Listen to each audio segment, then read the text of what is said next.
ज्यावक्रिय फलन हर जगह मौजूद हैं।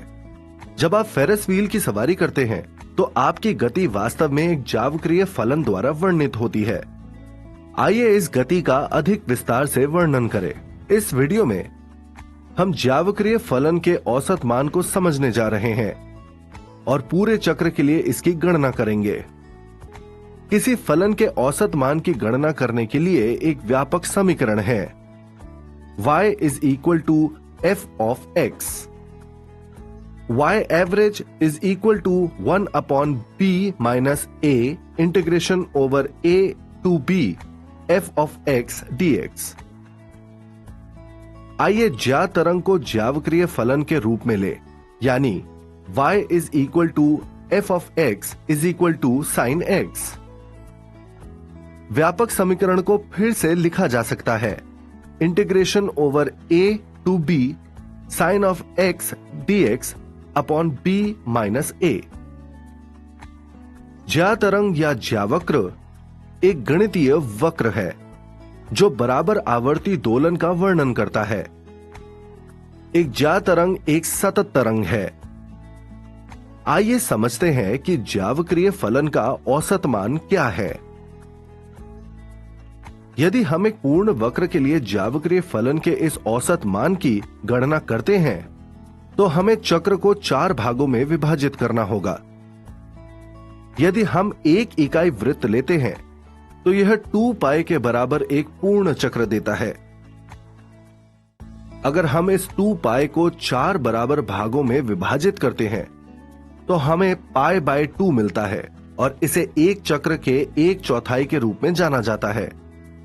इकाई वृत्त का 1/4 चतुर्थांश कहलाता है, अर्थात पहला चतुर्थांश 0 से पाई बाय 2, दूसरा चतुर्थांश पाई बाय 2 से पाई, तीसरा चतुर्थांश पाई से 3 पाई बाय 2 और चौथा चतुर्थांश 3 पाई बाय 2 से 2 पाई होता है।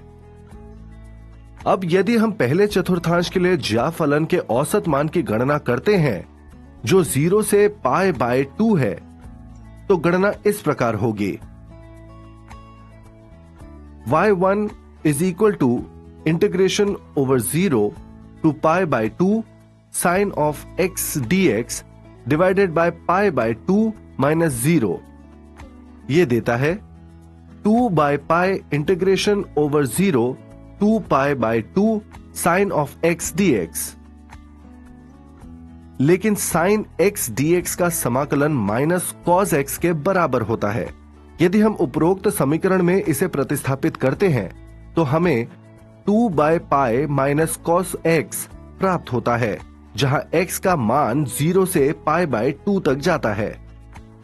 यदि हम x के मान को ऊपरी सीमा और निचली सीमा से प्रतिस्थापित करते हैं तो हमें समीकरण प्राप्त होता है 2 by pi minus cos pi by 2 minus into minus cos 0 equals 2 by pi minus cos pi by 2 plus cos 0। यहां कॉस पाई बाय 2 0 है और कॉस 0 1 है। यदि हम उपरोक्त समीकरण में मान को प्रतिस्थापित करते हैं तो हमें मिलता है 2 by pi into 0 plus 1 is equal to 2 by pi. इसलिए अंतिम मान 0.637 के रूप में प्राप्त होता है। इसी तरह यदि हम दूसरे चतुर्थांश के लिए ज्या फलन के औसत मान की गणना करते हैं जो कि पाई बाय 2 से पाई तक है तो गणना इस प्रकार होगी। यहां cos पाई का मान -1 है और cos पाई बाय 2 का मान 0 है। तो उपरोक्त समीकरण में मानों को प्रतिस्थापित करने और आगे सरल करने पर अंतिम मान 0.637 के रूप में प्राप्त होता है। इसलिए धनात्मक अर्धचक्र के लिए औसत मान जो 0 से पाई तक है होगा y1 plus y2 divided by 2 जो 0.637 का मान देगा।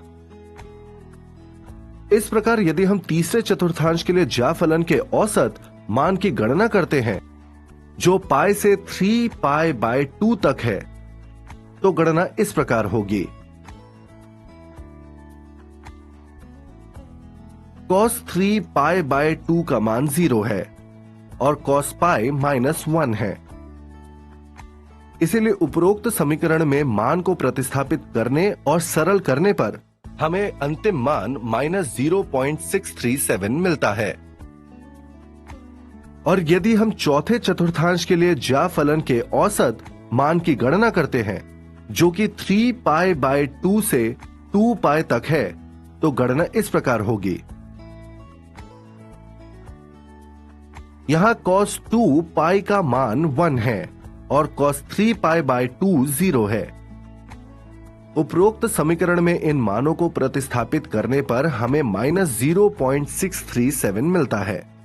तो ऋणात्मक अर्धचक्र का औसत मान जो पाई से 2 पाई तक है होगा y3 + y4 डिवाइडेड बाय 2, जो हमें देता है -0.637। अब एक पूर्ण चक्र पर एक ज्यावक्रिय फलन का औसत मान धनात्मक चक्र और ऋणात्मक चक्र का औसत होगा। y average for positive cycle plus y average for negative cycle divided by 2। अतः 0.637 माइनस 0.637 डिवाइडेड बाय 2, इसका मान 0 होगा। इसलिए एक पूर्ण चक्र के लिए ज्यावक्रिय फलन का औसत मान 0 है। सारांश। इस वीडियो में हमने ज्यावक्रिय फलन के बारे में सीखा है। ज्यावक्रिय फलन के औसत मान के लिए व्यापक समीकरण,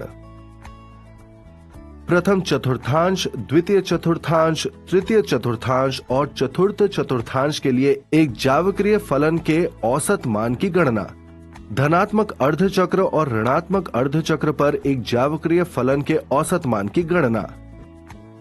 और इन सभी गणनाओं से हमने देखा है कि एक पूर्ण चक्र में ज्या फलन का औसत मान 0 होता है।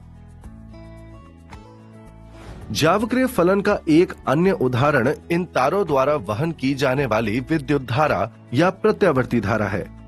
हम निश्चित रूप से अगली बार इसे समझेंगे।